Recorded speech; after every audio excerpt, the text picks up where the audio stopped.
খেলা দেখতে গেলে টেনশন থাকে সব সময়। তো সবচেয়ে বড় কথা হলো যে আমরা আজকে সাকিবের একটা খেলা পেয়েছি, এটা আমাদের জন্য একটা বড় ব্যাপার। শত কিছু পরও সাকিব হচ্ছে আমাদের বেস্ট প্লেয়ার। আমার মনে হয় এটা it is one of the turning point.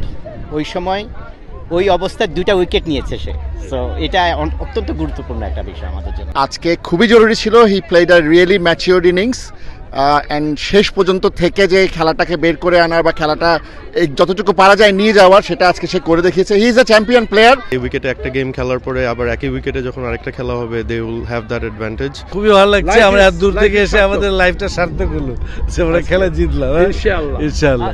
অবশ্যই আমরা জিতবো এবং আমরা আশাবাদী, খুবই আশাবাদী আমাদের, এবং আমরা আপনার কোয়ার্টার ফাইনালে যাব। সাকিবের পারফরম্যান্স খুবই ভালো এবং ভবিষ্যৎ আগামী ম্যাচে সে অনেক ভালো করবে।